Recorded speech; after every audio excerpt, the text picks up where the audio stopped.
psicológicas y fisiológicas del hombre actual, es decir, lo que preparó.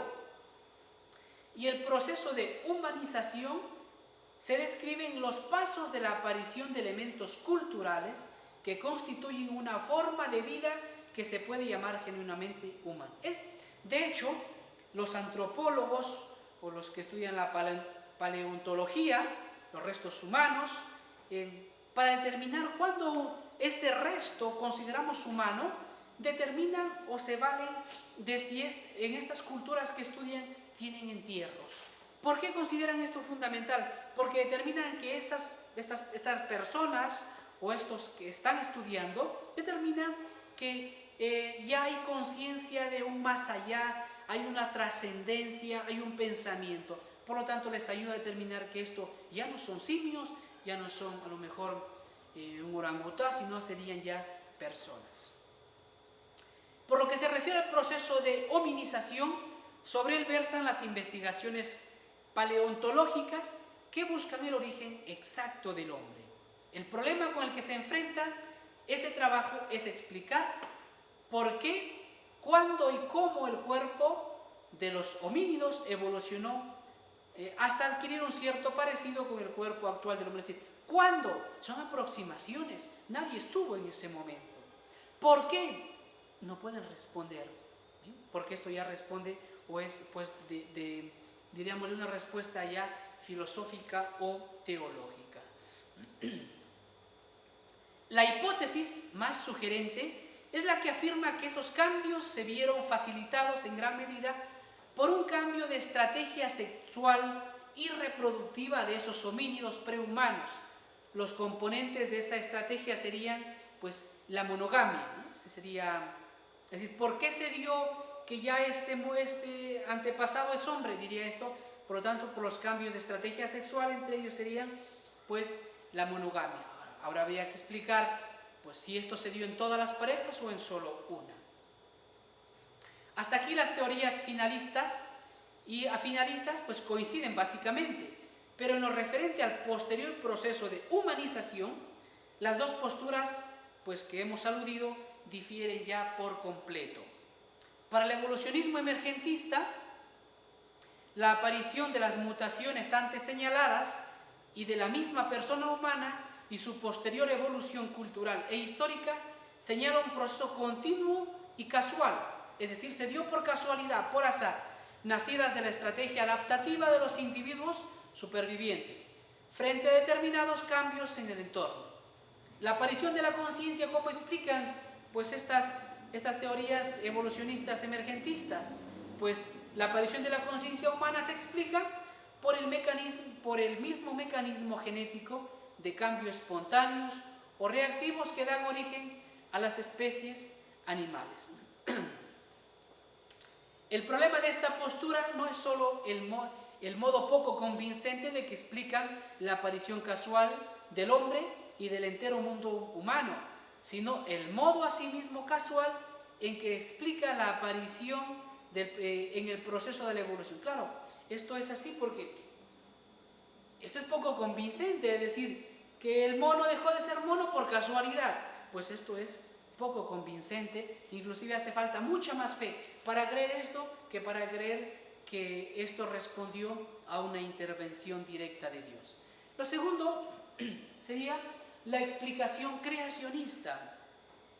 Considera con detenimiento este proceso de humanización y lo distingue netamente de la hominización, es decir, lo que ha precedido, lo que está antes, lo distingue de esto, asumiendo el conjunto de las diferencias entre el hombre y el animal. Por eso se plantea el origen de la persona humana a partir de una instancia que no es, como en el caso anterior, de la vida emergiendo de la materia emergiendo de la energía y la energía emergiendo por sí misma. Esa instancia original del hombre y del mundo está más allá de ellos y es un absoluto creador en el origen de uno y de otro, tanto del universo como del hombre.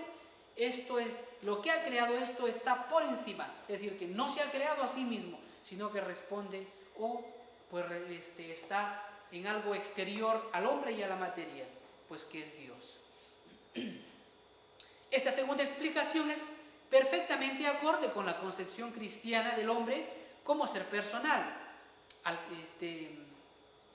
Al contrario, como dice aquí la diapositiva, de lo que se afirma implícitamente en el evolucionismo materialista. El hombre no debería subordinarse como simple medio o mero instrumento, ni a la especie ni a la sociedad, sino que en esta teoría creacionista, el hombre tiene valor por sí mismo, es una persona. En virtud de su alma espiritual, toda persona, incluyendo su cuerpo, posee dignidad. Y esto nos lo va a enseñar el magisterio de la Iglesia. El Papa Pío XII, en la Humane Generis, dice lo siguiente: el cuerpo humano tiene su origen en la materia viva que existe antes que él. Ha habido una materia viva antes que el hombre.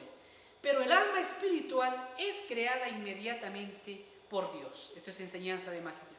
Por lo tanto, hay que dejar claro que el cuerpo humano puede haber venido de otra realidad inferior, pero el alma tiene que ser una intervención directa de Dios, porque la materia no puede evolucionar a espíritu. Esto es ridículo. La materia solo evoluciona en espíritu. Esto, por lo tanto, vemos con esto el tercer punto, de la que hemos estado viendo, lo tenemos aquí, el proceso de humanización y el proceso de hominización. Por lo tanto, para que haya humanización, en resumen, tiene que haber una intervención directa e inmediata de Dios infundiendo el alma en este ser. Pasamos al cuarto punto, que es el evolucionismo creacionista. Por lo que hemos visto hasta el momento, es fácil concluir que es preciso distinguir entre la teoría científica evolucionista y sus explicaciones filosóficas. Las teorías científicas sobre la evolución cuentan con un suficiente respaldo experimental que permitiría justificar la conclusión científica de que existió un remoto antepasado común del que provenía tanto el hombre. Sin embargo, la teoría científica de la evolución tiene unos límites impuestos por su misma metodología experimental. ¿Qué quiere decir esto? Que ciertamente las teorías científicas cuentan con una base que les ayuda a explicar esto, pues los restos que existen, esto sí les va a ayudar. Ahora, las teorías de la evolución, que en función de las filosofías en las que se inspiran, consideran que el espíritu surge de las fuerzas de la materia viva, que se trata de un simple epifenómeno de esa materia. Son incompatibles con la verdad sobre el hombre. Por otra parte, estas teorías son incapaces de fundar la dignidad de la persona. Es decir, que las teorías científicas evolucionistas, a pesar de que se apoyan de sus experimentos, no pueden explicar el origen, diríamos, del espíritu, de la inteligencia, porque eso, ¿cómo vas a llevar al laboratorio el espíritu? No puedes llevarlo. Por lo tanto, esto sería un límite a estas teorías. ¿Por qué? ¿De dónde vienen a explicar que el espíritu surge de la evolución de la materia? Lo cual esto vemos que es ridículo. Lo cierto es que la noción científica de evolución, como hemos dicho, no se opone intrínsecamente a la noción filosófica de la creación. La creación es la producción de la realidad de la nada. Esto explicamos hace un momento. Esto es creación. A partir de la nada, y esto solamente puede hacerlo el que tiene el ser desde la eternidad y el que tiene el ser por sí mismo. También lo que Santo Tomás lo llama el ipsum esse per se subsistens, es decir, aquel que subsiste por sí mismo, que no debe su subsistencia a nadie y que hace subsistir a todo lo subsistente. La creación, como hemos dicho, por lo tanto, esto es la creación. La evolución, por su parte, es una hipótesis científica que intenta explicar los mecanismos de cambio de los organismos biológicos. Por tanto, se ocupa del cambio de ciertos seres, no de la causa de esos seres. Esto es importante. Explica los cambios, pero el por qué se dan esos cambios no va a explicar la evolución. En el proceso evolutivo se observa que en el caso del hombre, la adaptación morfológica al medio es mucho menor que en el resto de los animales más evolucionados. ¿Cómo se explica entonces la supervivencia humana? Siendo un ser biológicamente poco dotado, ¿cómo se explica la supervivencia humana siendo el hombre pues a lo mejor un ser tan poco dotado? El hombre es un animal cuya subsistencia sobre el planeta resulta absolutamente milagrosa si se aplican los principios de la lucha por la vida, a no ser que se tratara de un animal inteligente. Claro, porque un animal a lo mejor tiene sus crías y a los pocos días esta cría se vale por sí misma, se alimenta por sí misma, puede subsistir por sí sola y puede pues sobrevivir. No obstante, el hombre no. El hombre es un animal tan precario, un ser tan precario que necesita el cuidado, el alimento, una temperatura adecuada, que si hay mucho frío puede morir, si hay mucha temperatura elevada puede morir. Por lo tanto, ¿cómo explicamos la supervivencia del hombre si es un ser tan poco dotado? Solo se explica desde la inteligencia, porque gracias a la inteligencia el hombre va pues a poder sobrevivir.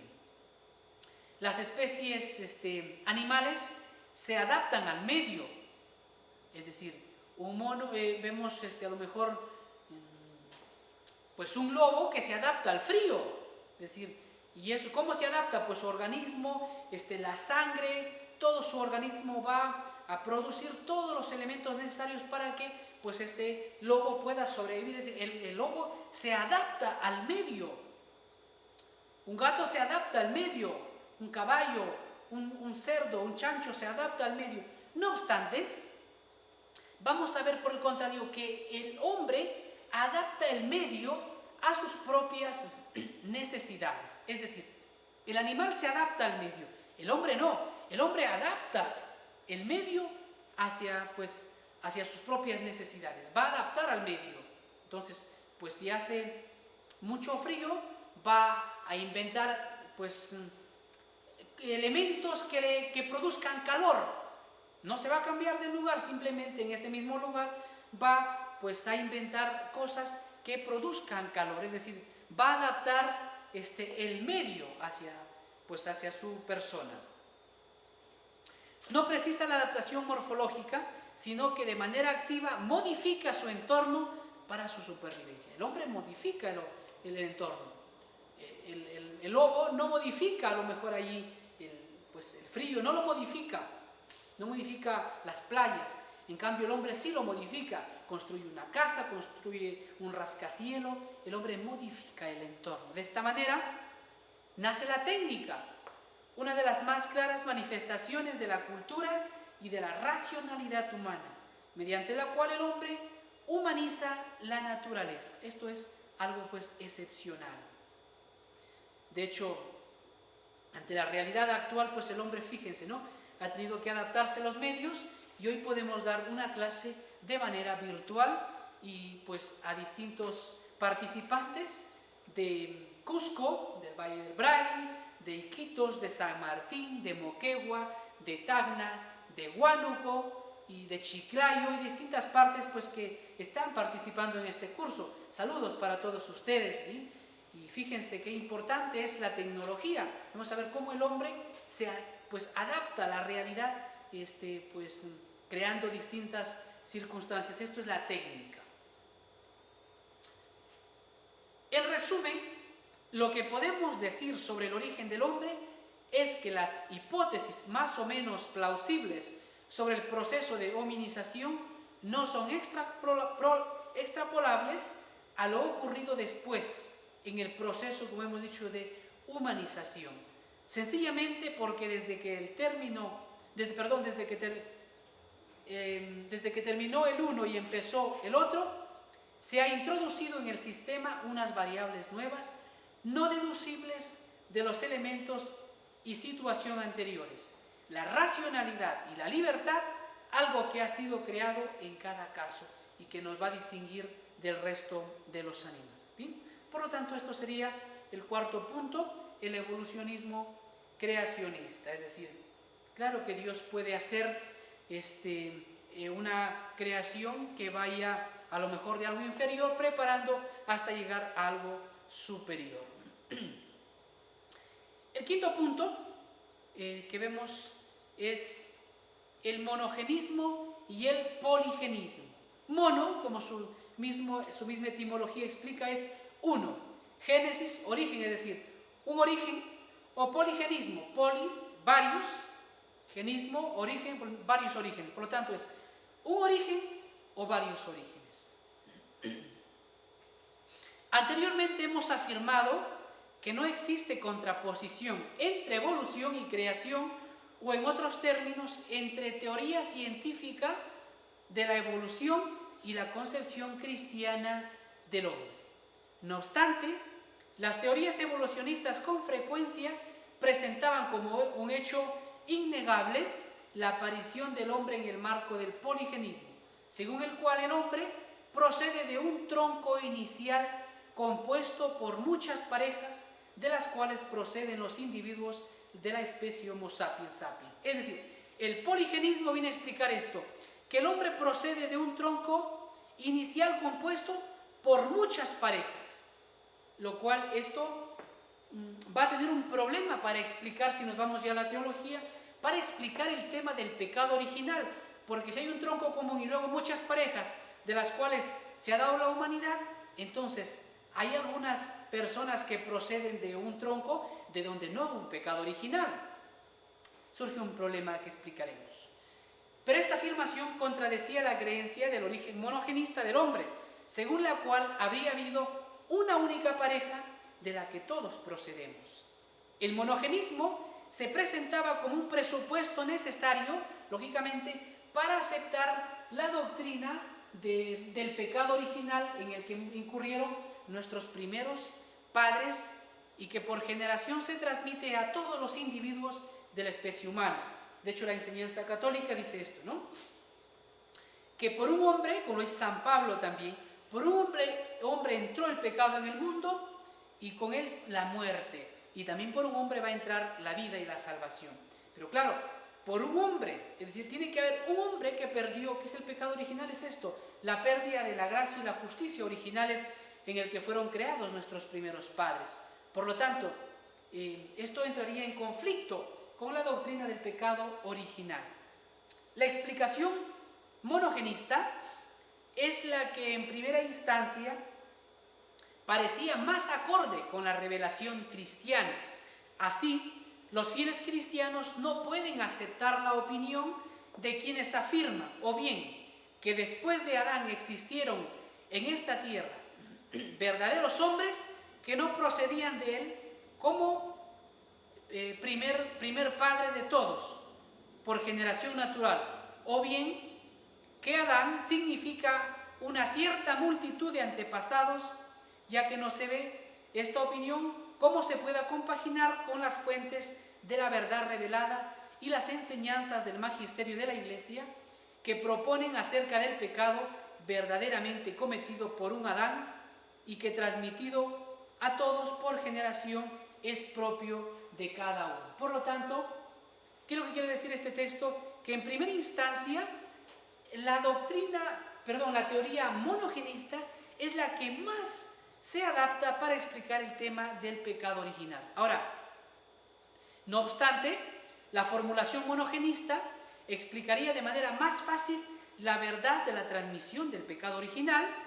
Por consiguiente, la Iglesia conserva y pide que se conserven los enunciados tradicionales, considerando que son los únicos que con certeza salvaguardan lo que la fe nos ha dado. Ahora, hay que decir también que la Iglesia no ha declarado dogma el monogenismo ni el poligenismo.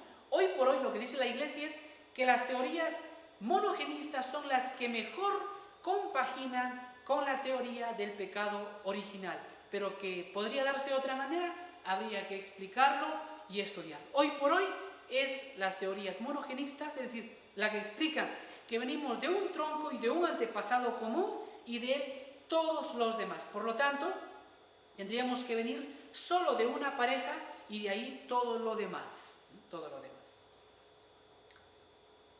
Este último punto que vamos a ver es el origen del alma humana, porque vamos a ver para que, si consideramos las teorías evolucionistas, para que el simio, el póngido, el chimpancé o el antropoide deje de ser simio, póngido, antropoide o lo que sea, se necesita un alma humana, un alma inteligente, racional, con unas potencias propias e inherentes.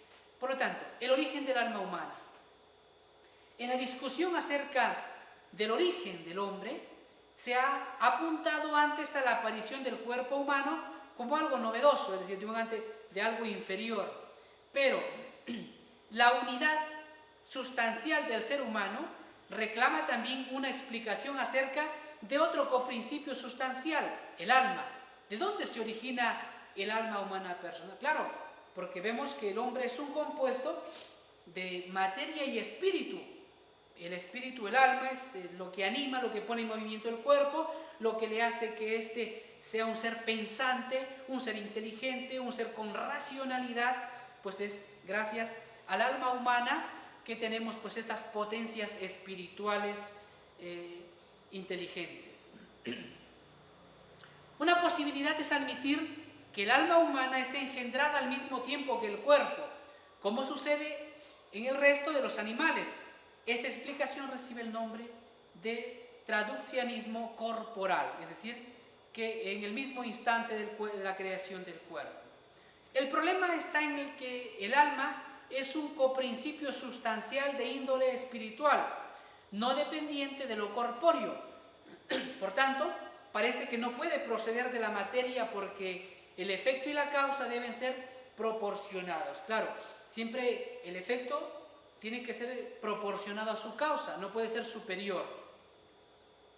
Otra posible explicación sería el traduccionismo espiritual.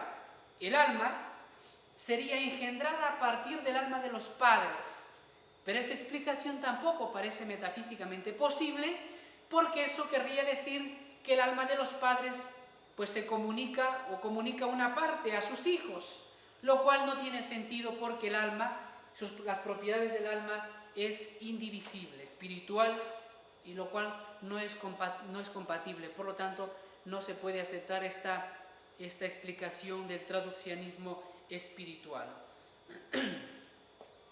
Entre los filósofos cristianos, a partir del siglo XIII, 1200 hacia adelante, se defiende el creacionismo.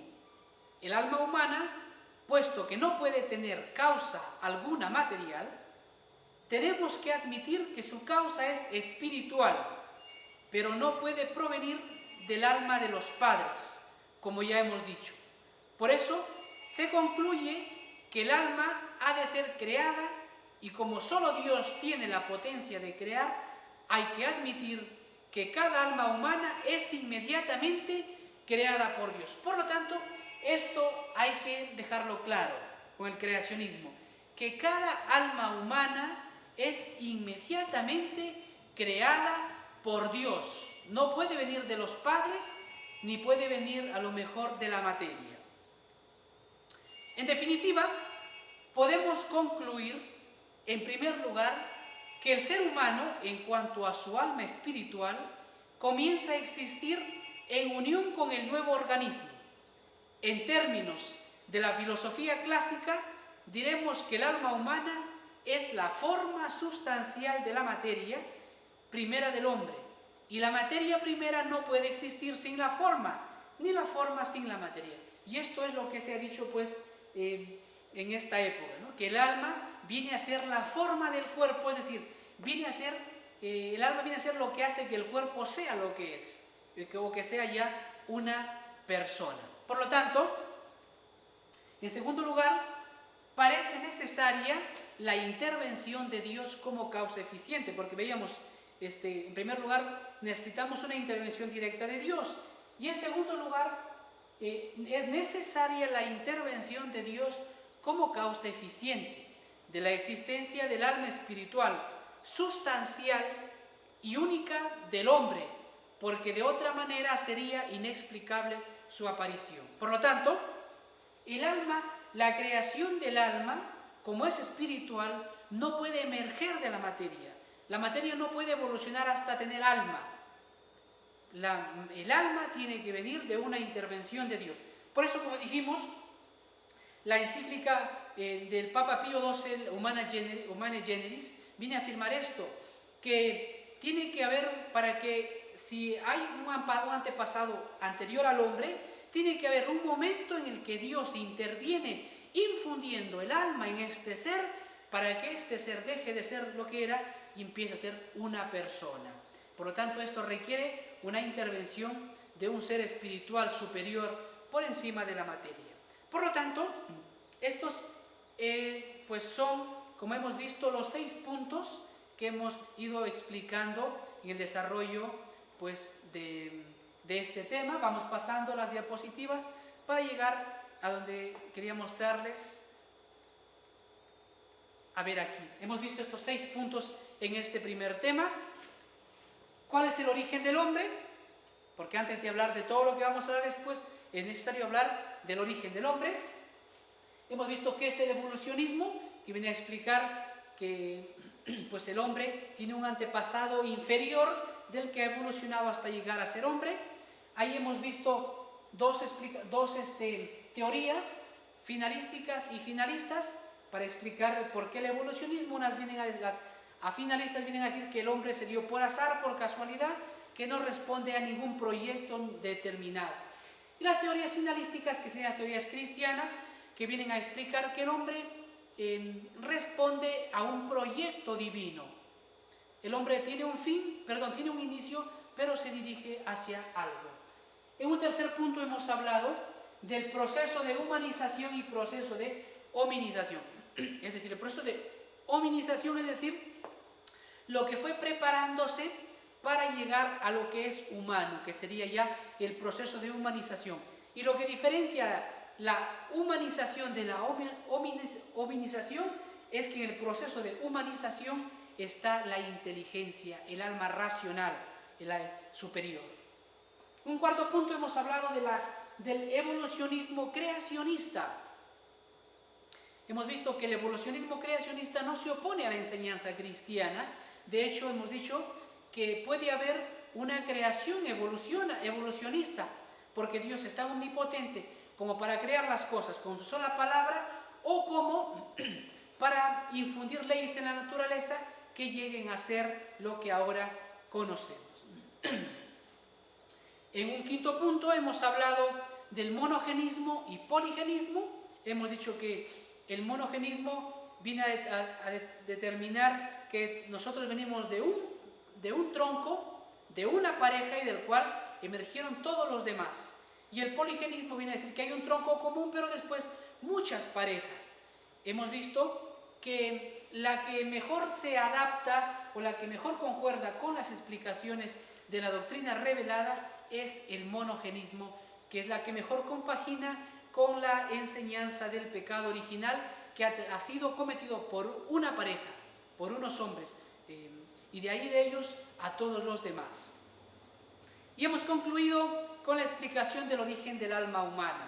Si el alma humana es espiritual, no puede venir de la materia, tiene que venir de un ser superior. Estos han sido, por lo tanto, estos puntos que hemos visto en este primer tema de antropología filosófica, que, como hemos mencionado, el origen del hombre. Por lo tanto, que espero que nos haya ayudado y que nos quede claro esto fundamentalmente, ¿sí? Que no podemos leer el Génesis literalmente y decir, no, o sea, como católicos o como cristianos no podemos decir, no, Dios ha cogido barro y así lo ha hecho al hombre, y Dios ha dicho, hágase animales, y se hizo animales. No podemos quedarnos en una manera fundamentalista de la lectura del Génesis. El Génesis tiene un género literario, pues que es la catequesis. El autor, el geógrafo, quiere explicarnos algo. Es decir, lo que quiere explicar el Génesis en estos primeros capítulos es que Dios es omnipotente, que es creador, que da el ser a lo que no tiene ser, y que es un creador por orden. De hecho, vemos en los días de la creación va de lo inferior a lo superior. Por lo tanto, Dios es un creador que crea las cosas con orden, de lo inferior pues hasta lo superior, y todo ello preparando para que luego aparezca el hombre. Y lo importante cuando quiere explicar pues del barro, es decir, la materia, de dónde viene, ¿no? Adán, del polvo, ¿no? De dónde viene, padre de vivientes, y Eva, pues es la madre, ¿no? De dónde viene todo lo demás. Por lo tanto, no podemos quedarnos en una lectura fundamentalista del libro del Génesis. Claro que Dios pudo haber creado con su sola palabra, o pudo haber creado infundiendo leyes en la naturaleza para que se desarrollen hasta llegar a lo que nosotros conocemos o a lo que nosotros tenemos. Quiero, por lo tanto, agradecer también y decir que toda esta información que nosotros hemos tenido, pues es una fuente de filosofía, de antropología filosófica y teológica del escritor Ángel. ¿Sí? Esperemos que nos haya ayudado y que lo que ahora pues ustedes tienen que realizar pues sería extraer las ideas fundamentales de estos 6 puntos y hacer un resumen, de tal manera que a ustedes les ayude a esquematizar y a tener las ideas